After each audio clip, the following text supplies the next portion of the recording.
¿Cómo está? Qué gusto saludarle.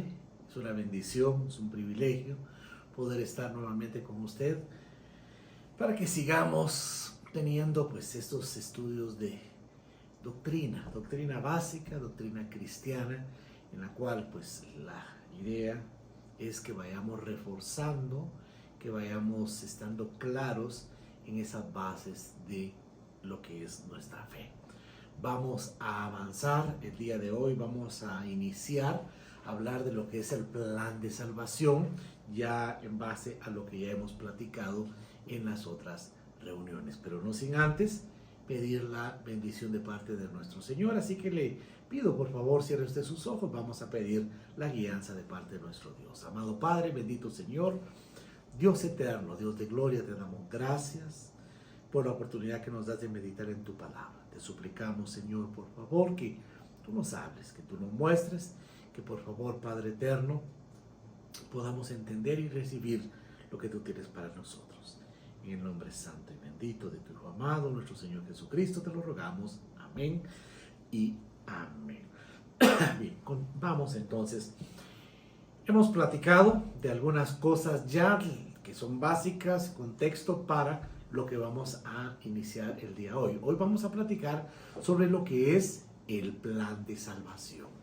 Ese plan que Dios, de salvación que Dios ha tenido para la humanidad, que Dios preparó para la humanidad desde antes de la fundación del mundo, desde antes de todos los tiempos, desde antes de lo que nosotros conocemos, desde antes de que empezara todo a existir, menos Dios, por supuesto. Dios ya tenía preparado un plan para la humanidad. Difícil entenderlo, nuestra mente es finita, pero así es y así lo creemos, así nos dice la Biblia. Para entender ese plan de salvación, debemos estar claros en varias cosas. Debemos estar ya varias cosas de las que ya platicamos en las ocasiones anteriores, ¿verdad? Que ya hemos visto, debemos pues dejarlas claras porque son claves para entender, son claves para tener claro lo que es el plan de salvación, que es tan importante.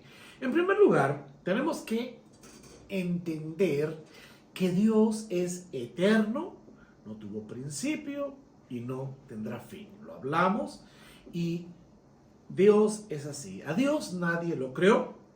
Él ha existido siempre. Nuestra mente sé que tiene problemas para eso. ¿Y por qué tiene problemas? Pues porque nuestra mente es finita. Nosotros no podemos pensar más allá. Pero Dios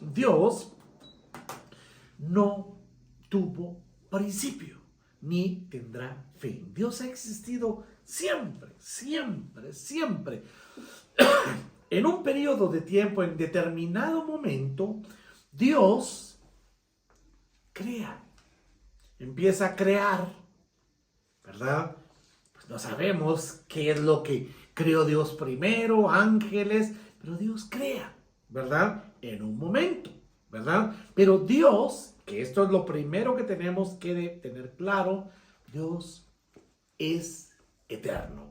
Dios ha existido siempre y Dios existirá siempre. Quedemos entonces en eso claro. Punto número 2. Dios creó todo lo visible y lo invisible. Dios ha creado todo, absolutamente todo es creación de Dios. Y es que el hombre solo descubre. Todo es creación de Dios. Dentro de lo que Dios creó, esto incluye los ángeles e incluye al mismo Satanás. Y eso es algo que tenemos que tener muy en mente, muy claro. Satanás, que Dios le reprenda, no tiene ni arte ni parte con nosotros los cristianos, fue creado por Dios. Dios no lo creó siendo Satanás. Dios lo crea como un ángel superior, ¿verdad? un ángel al que se le dieron muchos privilegios y este se revela a Dios y bueno, suceden muchas cosas. Se convierte en el enemigo de Dios. Ahora, quisiera que por favor tuviéramos esto muy claro. Dios crea a Satanás. Dios, y aquí está Satanás. Él no es contrincante para Dios, pero se declara enemigo de Dios. Se rebela contra Dios, ¿verdad? Tengamos entonces eso muy claro. Dios ha creado todo, absolutamente todo, incluyendo al mismo enemigo. Punto número 3. Dios creó al hombre. Dios crea al hombre. El hombre es creado por Dios. Eso es algo que debemos tener muy claro. El hombre no es consecuencia de una evolución de un animal que ha evolucionado. No, el hombre es creación de Dios. Creado como hombre, no como un organismo que fue evolucionando, sino creado de una vez como hombre. Bien, punto número 4 que debemos tener claro. Dios tenía al principio de los tiempos, cuando crea al hombre, tenía una buena relación con el hombre. Dios crea al hombre y Dios tiene una relación con el hombre, platica con el hombre, visita al hombre, está con el hombre, sí. Cuando estamos hablando del hombre, estamos hablando del hombre y la mujer, de Adán y de Eva. Dios tiene una comunión, una relación con el hombre. Bien. Punto número 5, que son de los puntos que tenemos que tener muy claros para entender el plan de Dios. Punto número 5. Dios dio al hombre su creación para que la administrara. Dios pone al hombre en la tierra y le da todo para que el hombre trabaje, para que el hombre administre esa creación. Eso, Dios no solamente puso al hombre y bueno, mira qué haces, mira cómo te entretenes. No, Dios pone al hombre como administrador de su creación. Lo pone a administrar, a trabajar su creación. Punto número 6. Dios dio permiso al hombre para que disfrutara de su creación. No le limita el uso de su creación. Puede comer de todo fruto, puede hacer de todo acá en su creación, pues está administrando, pero no solo administrando, sino que puede disfrutarla también, a excepción de una cosa. Le prohíbe, le advierte que no debe comer del árbol, del fruto del árbol, del conocimiento del bien y del mal. Hasta aquí creo que no tenemos ningún problema, todo esto lo hemos visto. Punto número 7. Entonces, Dios advierte al hombre de la consecuencia si le llega a desobedecer. Claramente le dice, puedes comer de todo, pero si comes de este fruto, vas a morir. El hombre es advertido de parte de Dios que no debe hacer y que si lo hace, si desobedece, va a morir. Punto número 8. La muerte de la que Dios le advierte al hombre es 1. La muerte física, la muerte del cuerpo como tal y la muerte espiritual. La muerte física es la que todos conocemos, que todos estamos destinados a tener en determinado momento, hoy, mañana, pasado, no sé, solo Dios lo sabe, esa muerte física en la cual hay separación del alma y del cuerpo, ¿sí? Esa es la muerte física. El cuerpo, pues va a una fosa, va al barranco, a donde sea, ¿sí? Y el alma pues va a un descanso, a esperar ser resucitado un día. Esa es la muerte física. Pero está también la muerte espiritual. ¿Y qué es la muerte espiritual? La muerte espiritual es el no tener ya más relación con Dios.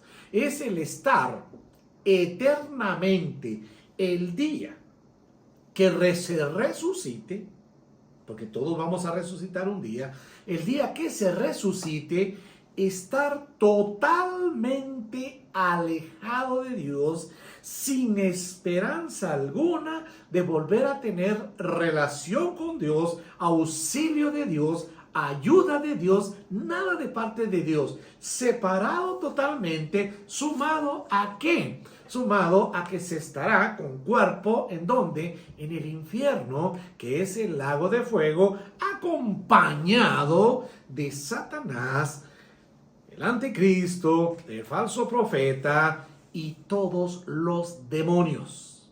Así, donde el gusano, nos dice la Biblia, que el gusano y él está ahí atormentando a las personas. Repito, la muerte física es la muerte que todos estamos destinados a tener en determinado momento.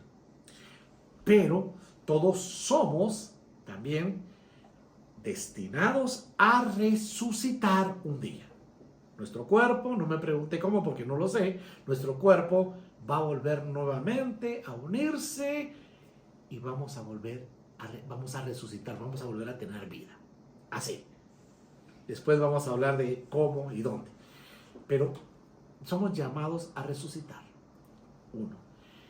La muerte espiritual es esa resurrección, estar resucitados con cuerpo, pero sin más esperanza, sin más comunicación, sin más contacto, sin más ayuda, sin más esperanza de Dios.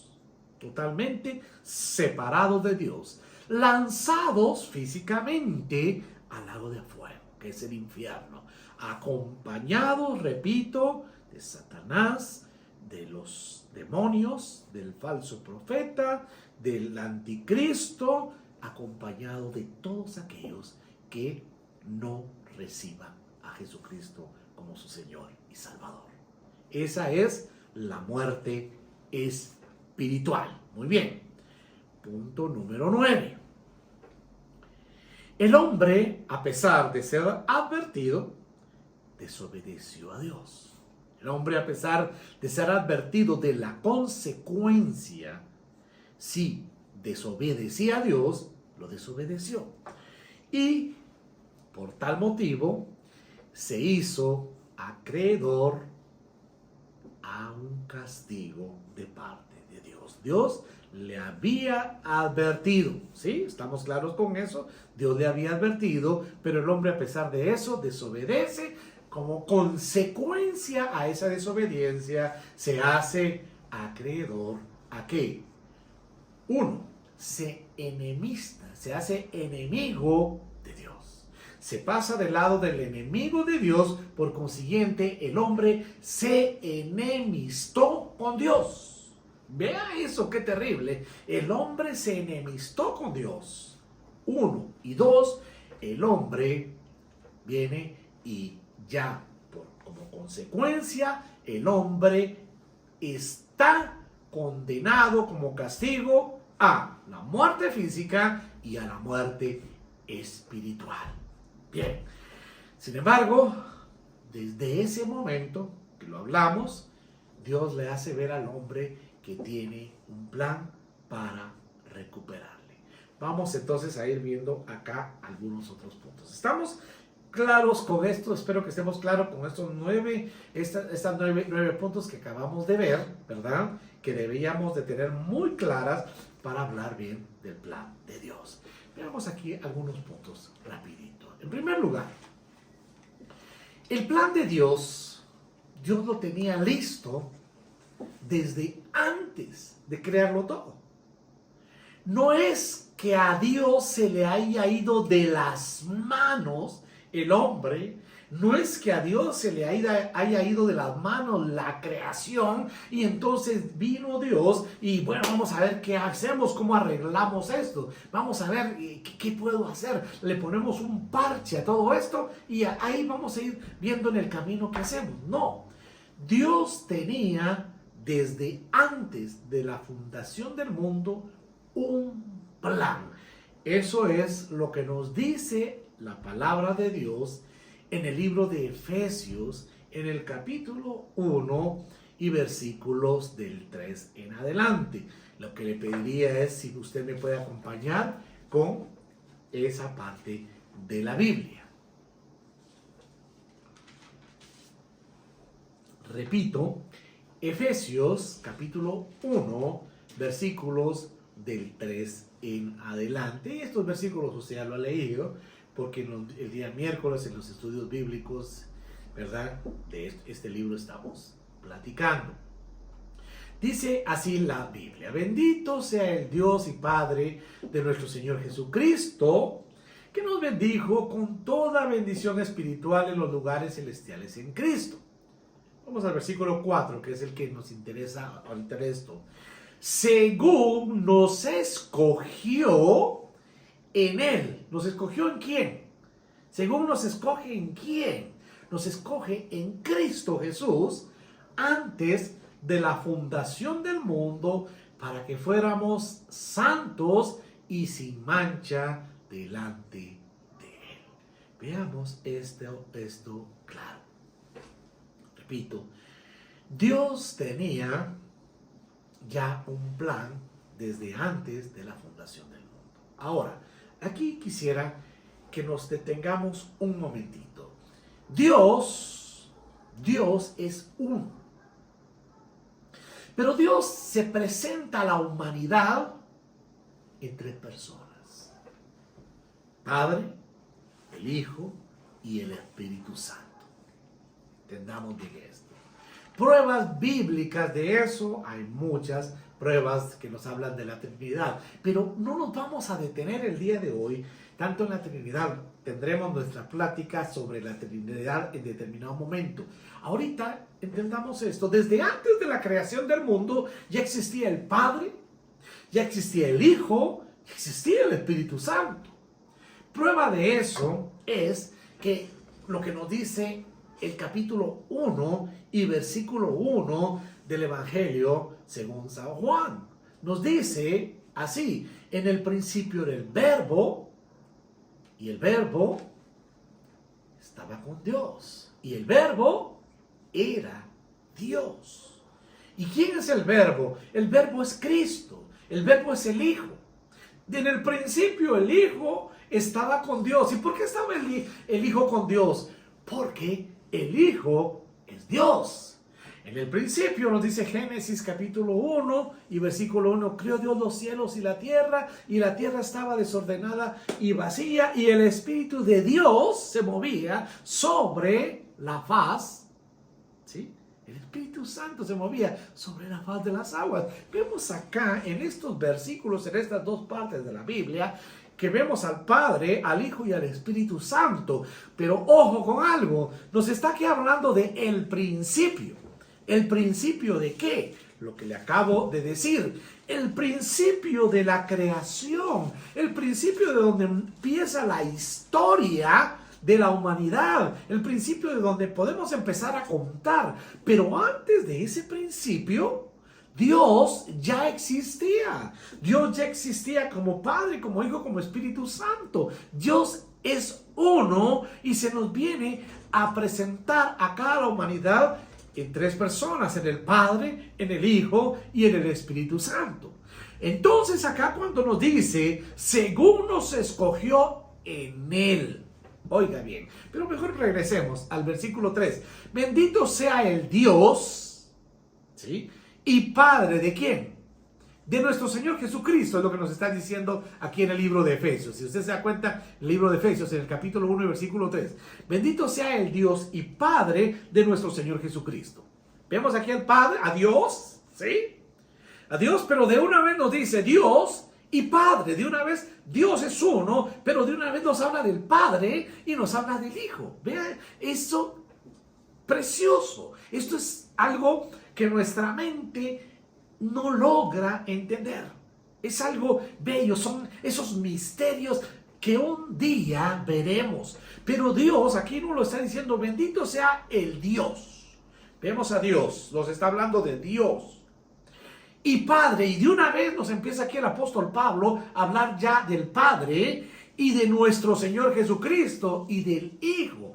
¿Se da cuenta de esto? Entonces dice, bendito sea el Dios y Padre de nuestro Señor Jesucristo, que nos bendijo con toda bendición espiritual en los lugares celestiales en Cristo. ¿En quién nos está bendiciendo con toda bendición en los lugares celestiales? En Cristo. ¿De quién está hablando? Del Hijo de Cristo. De Él está hablando en este momento.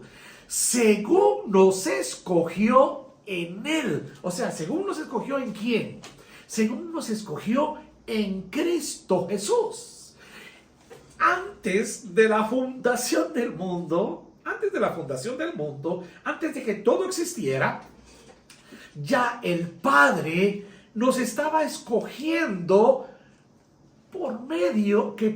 escogiendo para que por medio de Cristo, de su Hijo, pudiera haber ¿qué? Una reconciliación con el hombre. El hombre no había, ni siquiera lo habían creado, el hombre no existía y sin embargo ya nos estaba escogiendo, ya estaba por medio del Hijo, a través de Cristo, ya estaba reconciliando a esa humanidad. Ese es el plan de Dios. ¿Escogiendo quién se iba a salvar? No, lo que Él estaba es dándole a través de Cristo la oportunidad a toda la humanidad que Él iba a crear. ¿Para qué? Para tener salvación. ¿Salvación de qué?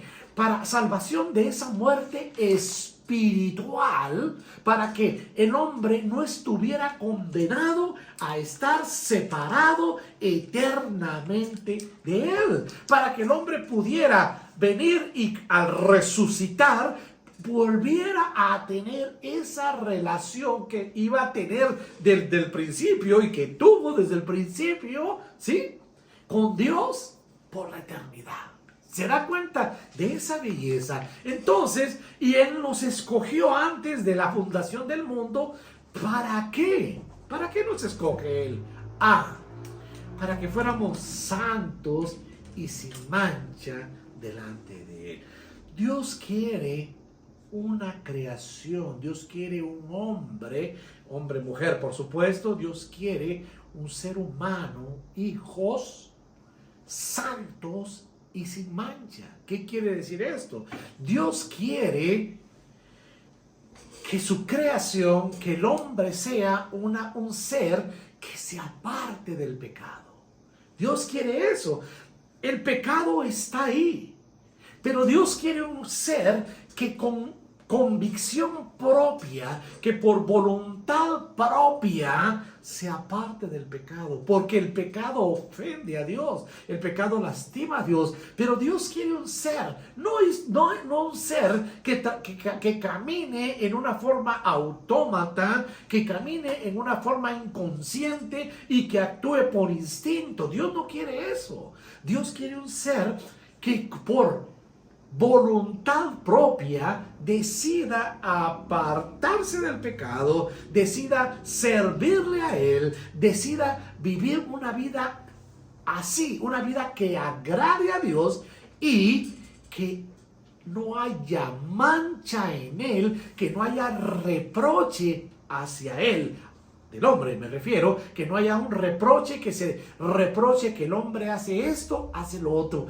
Esa es la creación que Dios quiere. Ese es el pueblo que Dios quiere. Y para eso viene Dios y nos escoge. Para eso viene Dios y echa a andar este plan y lo prepara desde antes de crear al mismo hombre. Entonces, si usted se da cuenta, mi muy amado hermano, mi muy estimado amigo, muy amada familia, si usted se da cuenta, el plan de Dios no es algo que se le haya salido a Dios de las manos. No es algo en lo que Dios haya estado improvisando porque el hombre se le desvió y entonces vamos a ver cómo lo jalo aquí. No, Dios tenía un plan desde antes de la fundación del mundo. Cualquiera dirá, pero y entonces el hombre, Dios sabía que el hombre le iba a fallar. Dios sabe todo. Dios lo sabe todo. Dios sabe el futuro, Dios sabe el pasado, pero hay cosas que aún sabiéndolas, Dios prefiere no saberlas. ¿Por qué? Porque Dios es Dios. Él lo puede hacer. Continuemos. Segundo, ¿cuál es el objetivo del plan de Dios? ¿Cuál es el objetivo del plan de Dios? Bueno, el objetivo, como se lo dije hace un momento, el objetivo del plan de Dios es que el hombre, por su propia voluntad, quiera estar con Dios. Cuando nos dice capítulo 1 y versículo 27 de Génesis, cuando dice, y creó Dios al hombre a su imagen, a imagen de Dios lo creó, varón y hembra lo creó, cuando los crea de esa forma, su imagen es esa voluntad, como lo dije y se lo repito, el hombre no vive por instinto, el hombre no debe vivir por sentimientos tampoco, el hombre debe razonar, porque eso es lo que nos separa del resto de la creación. Dios nos hace a su imagen y semejanza, nos hace personas que debemos pensar, razonar. Claro que podemos sentir, claro que podemos estar contentos, claro que podemos llorar, pero no nos podemos dejar llevar por los sentimientos, debemos razonar. Dios quiere hombres y mujeres que quieran estar con Él. Dios quiere hombres y mujeres que quieran servirle a Él. Dios quiere hombres y mujeres que quieran someterse a Dios, que quieran, que no lo tengan que hacer porque si no, no les queda de otra, sino que por voluntad propia. ¿Sabe una cosa? El momento más difícil para servir a Dios es cuando usted está en prosperidad. ¿Por qué razón? Porque cuando estamos en necesidad, lo estamos buscando por eso, por pura necesidad, porque necesitamos ese pan, necesitamos esas soluciones. Pero cuando Dios ha proveído, normalmente las personas se alejan del Señor. Son tantos los compromisos. Ese es el momento difícil, ese es el momento de la prueba. El momento de la prueba no necesariamente es cuando no se tiene. El momento de la prueba puede ser cuando usted tiene, porque es en el momento en el que usted va a decidir si está con Él o no está con Él. En el momento que usted va a decidir si le sirve a Él o no le sirve a Él. En el momento que usted va a decidir qué pone en primer lugar, riqueza, comodidad, sociedad, lo que sea, o a Dios. En ese momento es un momento difícil, pero Dios, el objetivo del plan de Dios, repito, es que el hombre de su propia voluntad quiera estar con Dios. ¿Para qué echó a rodar todo esto entonces Dios? Diría cualquiera, para eso, para que el hombre por voluntad propia tenga relación con Dios. Y estar con Él, ¿para qué? Bueno, nos dice Apocalipsis capítulo 13 y versículo 20. Yo estoy a la puerta y llamo, y si alguno oye mi voz y abre la puerta, entraré a Él y cenaré con Él y Él conmigo. Mire, vea esto. Dios puede entrar, Él nos crió, Dios puede hacer cualquier cosa. Él es todopoderoso, Él es omnipotente, pero Dios respeta. ¿Por qué? Porque esa puerta tan frágil que Él puede derribar con solo el pensamiento, con solo quererlo, esa puerta Él la respeta porque Él lo que quiere es que sea el hombre el que abra esa puerta y que invite y permita que Dios entre a su corazón. Porque eso es lo que Dios quiere. Repito, lo que Dios quiere es esa relación con Dios, pero que nazca del hombre, que el hombre quiera estar con Él, que el hombre disfrute estar con Él, que el hombre goce estar con Él, que el hombre anhele estar con Él. Entonces, ¿en qué consiste el plan de Dios? En pocas palabras. Bueno, el plan de Dios consiste en recuperar al hombre, el cual estaba condenado a separación eterna con Dios, para volver a tener relación con Él. Y todo esto a través de su Hijo Jesucristo. Te repito, ¿en qué consiste el plan de Dios? El plan de Dios consiste en recuperar al hombre, el cual estaba condenado a separación eterna con Dios. ¿Para qué? Para volver a tener una relación con Él. Y todo esto a través de Cristo Jesús. Vamos a irlo viendo más despacio, pero el día de hoy vamos a llegar acá. Si tiene dudas, por favor, háganosla llegar y con gusto se las vamos a tratar de resolver. Si tiene algún comentario, es bienvenido. En la próxima pues hablaremos de esto mucho más despacio hasta que todo nos quede bien claro. Que Dios me le siga bendiciendo y sigamos adelante